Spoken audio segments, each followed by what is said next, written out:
Ny mofinaina isan'andro atolotry ny mpitandrina rakotina valina maoly.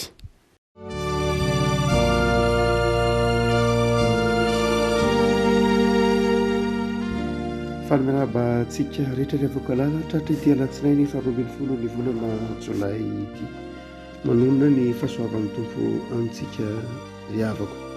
Ny mofinaina voalaotra ho antsika io ry havana dia ny boky OCA. OCA mpaminany toko voalohany. OCA toko voalohany andiny faharoa ka hatramin'ny andiny fahasivy. Vakitsika amin'ny anaran'i Jesosy. Tamin'ny ny andohan'ny tenenan Jehovah tamin'ny OCA dia hoy Jehovah taminy: andeha ianao maka vady izay efa tena janga sy zanaky ny fijangajangana, fa fatra-pijangajanga miala amin'i Jehovah ny tany. Dia lasa izy naka ny Gomera zanakavavy ny Diblaima, ary dia nananaka rahavehivavy ka nitera-da taminy. Ary hoy Jehovah taminy: ataovy Jezirely no anarany, fa vetivety dia hovaliako ny taranaka Jeo noho ny ranalatsaka atao Jezirely, ary atsahatro ny fanjakan'ny taranak'Israely, ary amin'izany andro izany dia ho tapahiko ao amin'ny tany lemaka Jezirely ny tsipikan'i Israely. Ary nananaka indray rahavehivavy ka nitera-bavy, dia hoy Jehovah taminy: ataovy Lo-roama no anarany, fa tsy hamindra fo amin'ny taranak'Israely intsony aho. Eny tsy avelako mihitsy ny elony, fa ny taranaka Joda no amindrako fo. Ary izao Jehovah Andriamanina dia monjy azy, nefa tsy amin'ny tsipika na amin'ny sabatra na amin'ny ady na amin'ny soavaly na amin'ny mpitaingin-tsoavaly. Ary rehefa notazany Lo-roama dia nananaka indray reniny ka nitera-da. Dia hoy Jehovah: ataovy Lo-ami no anarany, fa ianareo tsy oloko ary izaho tsy Andriamanitrareo. Ray masino manamasinana ny fahamarinana ny teninao ny fahamarinana. Amen. Tantaran'ny fiandohan'ny faminaniany OCA zanaky Bery ity eto ambanimasontsika ity ry havako malala. Vanim-potoana izay nanjakandry Ozy mbandry Jotama sy Aza sy Rezekia zany tany amin'ny Joda, Joasy kosa mbandry Jerobama taty ampanjakan'i Israely. Nasaika fantatry ny mpaminany Isaia zany na fantatry ny mpaminany OCA ro mpanjaka ireo. Fa izay mamperitreritra afako dia ny hoe tsy mahazatra fa ilay tantara dia hafahafa. Hafahafa amin'ny lafiny hoe Andriamanitra maniraka any OCA. Hoy OCA manao, hoy ny tompo tamin'ny OCA manao hoe: mandeha ianao maka vady bijangajanga. Mandeha ianao maka vady bijangajanga, sady tsy vitany hoe bijangajanga ny vady alainao, fa vady izay teraka tamin'ny fijangajangana mihitsy koa, zanaky ny fijangajangana. Nefa tena karazana mpijangajanga mihitsy reny ny alainao vady. Mantsy OCA mpaminany. Fa rehefa avy eo dia izay ny famantarana fa mpijangajanga tamiko ny zanak'Israely. Zany hoe lay mijangajanga eto moa hevitra tsy mivantana dia le hoe lay nanompo sampy. Lay fijangajangana tiany tompo teneniny eto dia lay hoe nanompo sampy. Nanompo sampy ny Israely hoy izy. Dia mandalo ianao maka vehivavy janga, lay janga ara-pitondratena indray zany io, mba ho fanehoana fa ny taranak'Israely dia nijangajanga niala tamin'Andriamanitra, nanompo Andriamanitra hafa. Zay ny voalohany, hitantsika hoe lay fanambadiana mihitsy zany dia tsy mahazatra, hafahafa. Fa ny faharoa dia izao, rehefa niteraka indray OCA zany tamin'ny Gomera lay zanakavavin'ny Diblaima, lay Diblaima efa mpijangajanga zany, Gomera koa mpijangajanga, dia nakariny OCA vady izy. Dia nitera-da izy, dia hoy Jehovah: ataovy hoe Jezirely indray ny anarany. Oza lay ny anarany hoe Jezirely dia toerana zay nisy ny tempolon-tsampy tamin'ny andron'ny Jezebela. Jezirely zany dia anara-toerana izay tany Israely, toerana nisy ny fanompo-tsampy toerana nisy any jezebela lay vehivavy ratsy fanahy adiny aba mpanjaka toerana maloto zany raha zany izy lazana azy io ndray zany zanaky Osea rehefa teraka de hoe Andriamanitra hoe ataove Jezirela le anarany anarana farak'izay ratsy tsy mampatsiaro zavatra tsara mihitsy anarana hoe Jezirely zany teo amin'ny tantaran'Israely fa mampatsiaro vao manona anarana hoe Jezirela ny olona de marikoditra satria ny tantarany Ahaba sy ny tantarany Jezebela no tantaraina ao anatin'ny tsaroana ao anatin'izany hoe Jezirely zany ary dia miteraka fanondroandray izy de rabavy izy de hoy ny tompo tamin'ny Osea ataove Roama ny anarany lo midika teny hoe lo moa amin'ny teny hebreo de tsy zany ary ny hoe Roama de namindrana fo midikany hoe lo Roama zany de ny hoe tsy namindrana fo zaza faharoa zany dia nasain'Andriamanitra natao hoe lo Roama na hoe tsy namindrana fo toy ny milaza Andriamanitra aminy hoe tsy hamindra fo mihitsy aho amin'ny taranak'Israely fa ny taranak'i Joda ny fanjakana atsimo no avotako fa ny fanjakana avaratra fanjakan'Israely zany de lo Roama zany hoe tsy hamindrako fo teraka ndray fantelondray Osea sy Gomera ary rehefa niteraka fantelony izy de landray io zany amin'ny fantelony io dia ondray ny tompo ataovy hoe lo Ami ny anarany midika ny teny hoe ami dia oloko rehefa miteny hoe lo Ami zany de tsy oloko tsy vahoakako ny ami oloko na vahoakako oloko ary lo Ami zany de tsy oloko de rehefa niteraka fantelondray zany Osea ampaminany izy Gomera de hoy ny tompo manao hoe ataovy hoe tsy oloko ny anarany tsy ho Andriamanitra reo ary nareo koa tsy oloko zany hoe eto afaka malala de mamperitreritra Osea ampaminany nasirana nambady vehivavy janga Gomera ny zanako Osea ampaminany nampitondraina anarana hafahafa izay anarana mampatahotra anarana tsy mahafinaritra anarana mamperitreritra tsy oloko tsy amindragana fo toerana zay nisy any Jezebela inona no tiany soratra masina olazaina ry havako malala raha miresaka izany tantara zany ny bokin'ny Osea ampaminany eto zavatra anankiroa ry havako malala ny voalohany de ny fiainan'ny mpaminany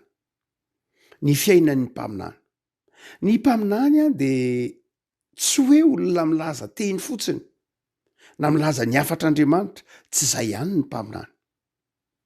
mpaminany a mampaminany azy de mitondra amin'ny tenany ny afatr'Andriamanitra izy ny mpaminany zany tsy tahaka ny mpanao politika na mpaneta-piaramonina ka milaza zavatra fotsiny am'izao hoe zay tiana lazaina na zay tiana ambara na milaza zavatra de tsisy ifandraisany amin'ny tena sy ny fiainana ny zavatra lazaina fa ny mpaminany a de izao izay lazain'ny mpaminany a dia asain'Andriamanitra iaina ny mpaminany misoratra masina de miaina ny zavatra lazainy ny mpaminany zay mampaminany azy zany hoe ny fihetsiky ny mpaminany amin'ny fotoana aminaniny marina fa ny mpaminany de hoe tsy voatery aminany foana izy mandra-pahafatiny fa mety ho 10 taona ihany izy ny naminany mety ho 2 taona ihany izy ny naminany mety ho 30 taona ihany izy ny naminany hoe ny maminany de milaza ny afatr'Andriamanitra milaza ny afatr'Andriamanitra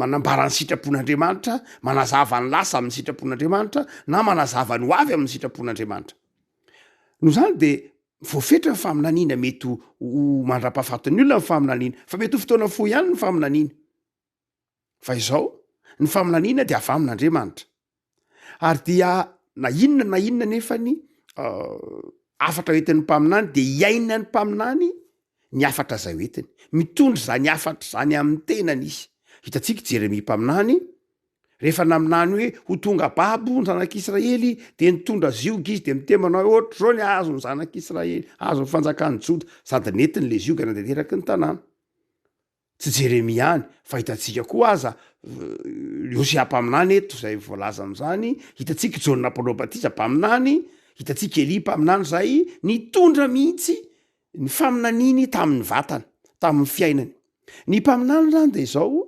asain'andriamanitra milaza zavatra tsy amin'ny teniny ihany fa ny fihetsiny koa. Ny ataon'ny mpaminany, ny fihetsiky ny mpaminany, izay rehetra ataon'ny mpaminany de milaza afatra amin'ny fotoana izay aminan'iny. Ary dia io no mampasarotra ny fanavahana ny mpaminany. Satria raha ray mety afangaron'ny olona ny hoe efa tsy mpaminany intsony lay olona fa maha-olombela mitafinova-tsotra fotsiny zao no resahana. Dia mety so azon'ny olona hoe faminaniana ve zany tsy faminaniana. Eto zao raha ohatra ka olona mijery ny fiainanao sy hampaminany de miteny manao hoe tsy faminaniana kosa zao, de mpaminany masom-piainana masy toetra mitoran'Andriamanitra ve dia andeha hanambady vehivavy jangajanga izay fatabahoaka hitan'ny olona rehetra tao Israely fa i Gomera de mpijangajanga eraky ny tanàna ary Gomera de teraka atao anaty fijangajangana. Iny ve no alain'ny mpaminany vady de ilaza afatra iny zany. No zany dia tsy ho azon'ny olona mihitsy le izy. Raha tsy eo ny fitarian'ny fanan'Andriamanitra. Saingy zao hotsika manao hoe ny mpaminany de ny rahin'Andriamanitra ilaza afatra ary izay afatra zay tsy ny teniny ihany fa ny fihetsiny mihitsy izay ataony dia mampita afatra izy. Raha ohatra ka alalinina kely zay amin'ny fijerin'ny testamenta vaovao na ny fijerintsika ny atao hoe fiangonana de zao revako malala. Ny mpaminany ny fiangonana de mpaminany. Tahaka ny tenin'i Jesosy Kristy tompo, tahaka ny tenin'ny Paoly moa hoe Jesosy Kristy tompo lohan'ny fiangonana, Jesosy de mpaminany. Tsy hoe mpanjaka ihany Jesosy na mpisorona ihany Jesosy fa mpaminany koa Jesosy. Ary Jesosy nitondra teo amin'ny tenany ny tenin'Andriamanitra. Izay nitorian'i Jesosy de niatra teo amin'ny tenany. Hitantsika ny fahorinana eto nytao miazy fijaliana. Ny fitsarana izay nahazo azy rendretra de faminaniana avokoa. Milaza ny hoavy manazava ny sitrapon'Andriamanitra. Dia ny fiangonana koa rehefa koa malala de izay. Raha mpaminany ny fiangonana de mitondra eo amin'ny tenany ny afatra zay entiny izy. Mitondra ny fiangonana zany tsy manao kabary na milaza ny afatr'Andriamanitra ihany, fa ny fiangonana de milaza ny afatr'Andriamanitra amin'ny teny, fa milaza ny afatr'Andriamanitra amin'ny asa ihany koa. Zay ny dikany nahazo an'ny Hosea eto. Hosea zany nasain'Andriamanitra nilaza ny afatr'Andriamanitra tamin'ny teny sy tamin'ny asa. Satria nasain'Andriamanitra nanambady vehivavy janga izy mba ilazana amin'ny zanak'Israely hoe nareo koa de mpijangajanga tahaka zao nefa tian'Andriamanitra ihany. Na de nijangajanga ary hitantsika amin'ny Hosea toko faharoa eo ambadika eo any andiny fahasimby folo faharoapolo manao hoe ofofoky ho vadiko mandrakizay ianao, ofofoky eo amin'ny rariny sy ny hitsiny. Satria Gomera zay vadin'ny Hosea nanoaran'ny tompo any zanak'Israely. Na ny Israely zay niodina tamin'Andriamanitra.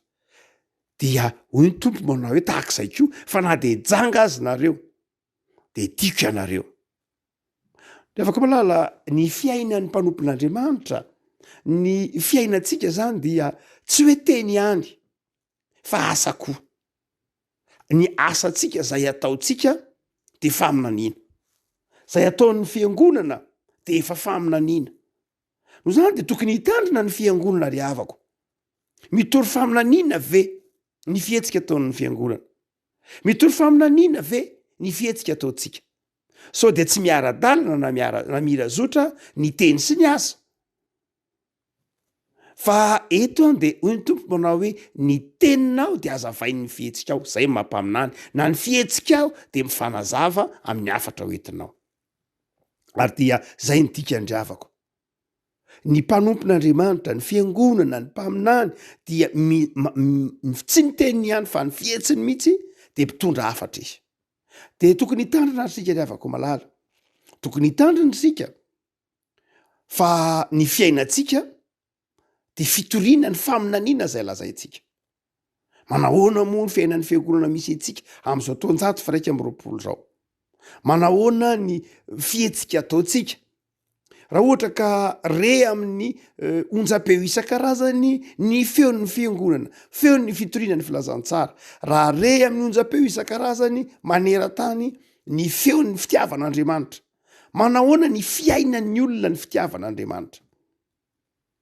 Sao de tsy ilay fitiavan'Andriamanitra lazain'ny olona no lazaintsika, lazain'ny torian'ny fiangonana no iainantsika fa vakalana.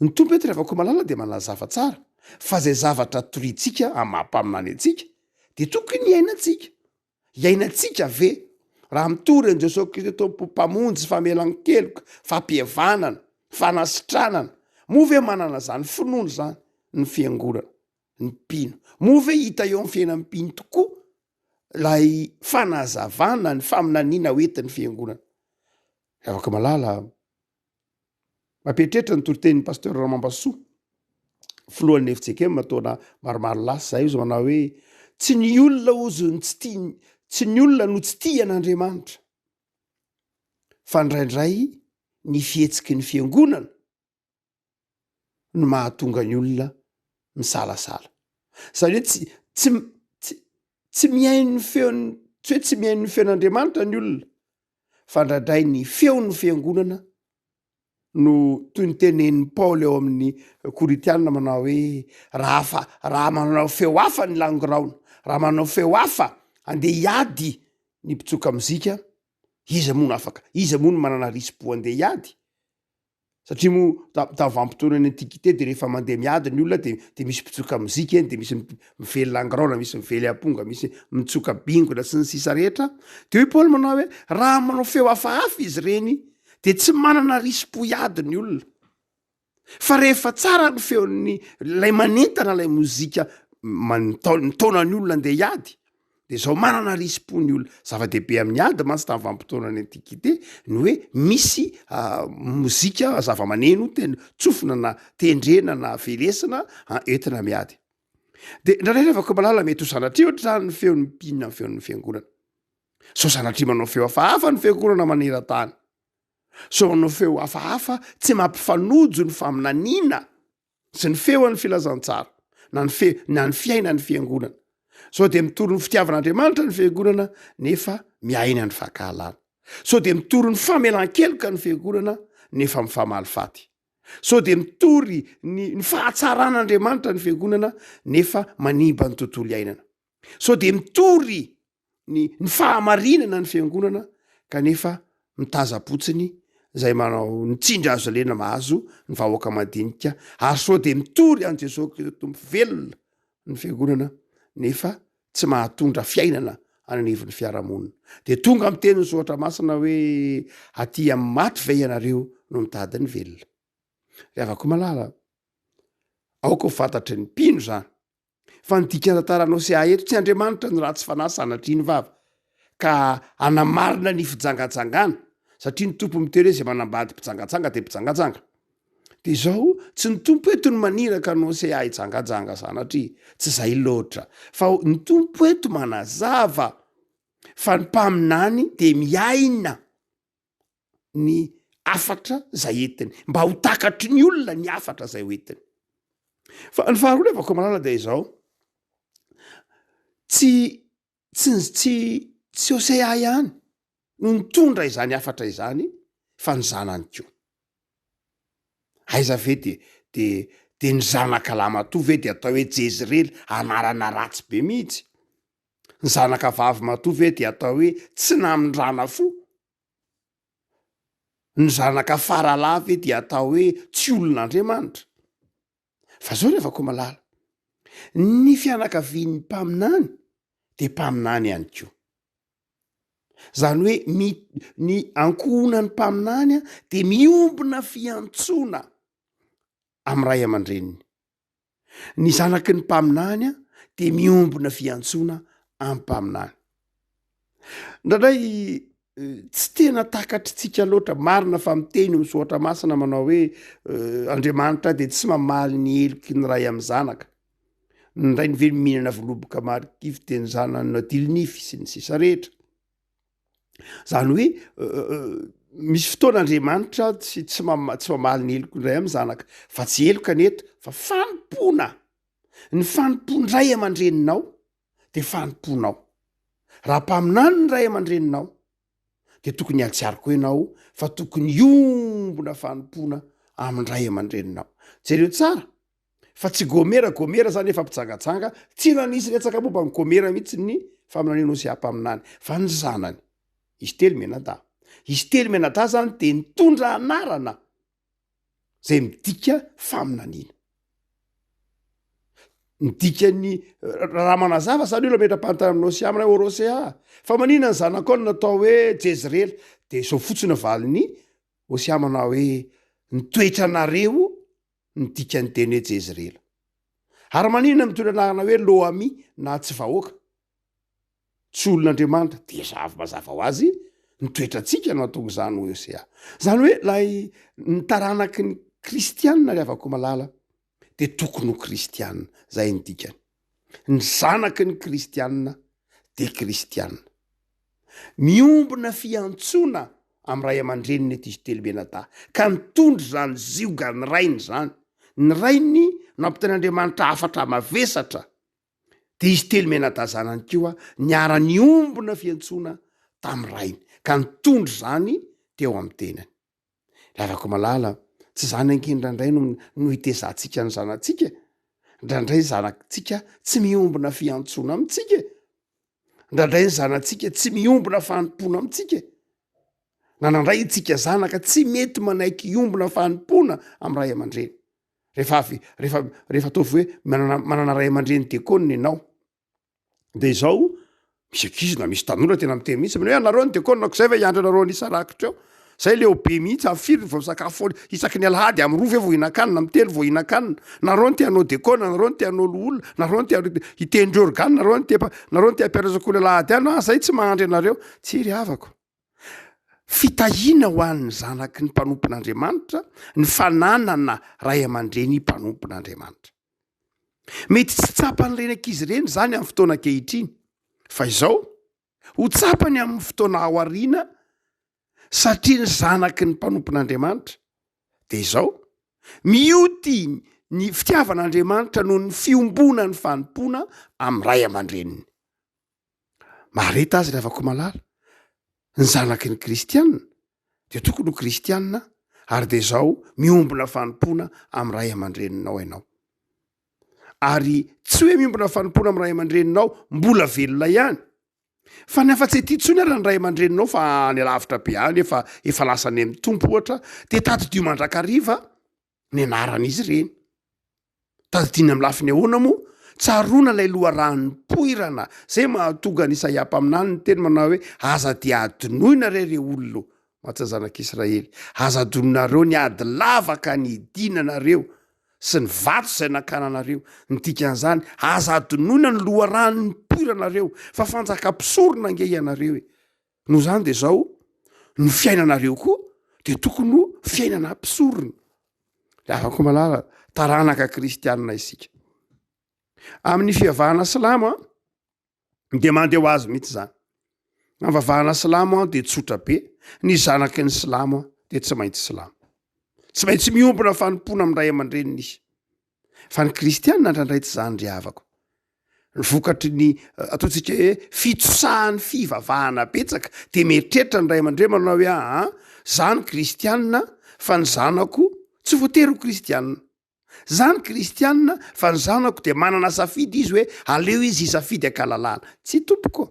Zaro amin'ny lalana tokony alehany ny zaza. Raha kristianina ianao ao anatin'ny fiangonana, ianao na fantatra fa tsara ny fiarahana amin'Andriamanitra, manana adidy ianao, hitaizany zanako iombona fanompona aminao, iombona fiaraha-mivavaka aminao. Zay ny dikany hoe tsoatra masina io. Tsy raha tsy fanahy zany Andriamanitra sanatriany vava hoe ahoana zanaka ve de atao hoe Loami na Roama na Jezirely. Tsy hoe raha tsy fanahy Andriamanitra sanatriany vava Andriamanitra tsara. Fa ny tiany ho takatritsika de zao io zanakitsika io de tokony iombona fanompona amintsika. Tiany ho takatritsika zanaka fa itsika zanaka de manohana ny ray aman-drenitsika miasa fanompona zay atao. Tsy tokony ho vato misakana amin'ny asa fanompona ataon'ny ray aman-drenitsika isika, fa tokony ho manampy azy ary ahavitany zany fanompona zany. Ary tokony anana zany ataontsika hoe fierté na reharesy fifaliana anaty zany tsika hoe zanaky ny mpaminany sa zanaky ny mpanompon'Andriamanitra. Ray aman-drenitsika kristianina tokony ho manana zay fifaliana amin'ny loharano ny poiran'izay ny kristianina. Ravako malala ho takatrao zany fa Jesosy zanaka de nanaja ny ray aman-dreniny izy. Ny ombona fanompona jereo tsara ny tantaran'ny Maria sy Jesoa fa niombona fanompona tamin'i Jesoa Maria, niombona fanompona tamin'ny Maria koa Jesoa. Le avako malalo enganeo takatrao fa ny fiangonana sy isika mpino de tsy teny ihany fa ny fihetsikitsika de fa aminanina ary ny zanakitsika de izao koa mitory fa aminanina. Ivavakisika tompo misaotra anao zahay fa enao Andriamanitra de marina. Mamaky anao Andriamanitra de izay ahatafita ny hafatrao ny teninao, fiasana ihany zahay. Izay tianao ataonay no tokony ataonay.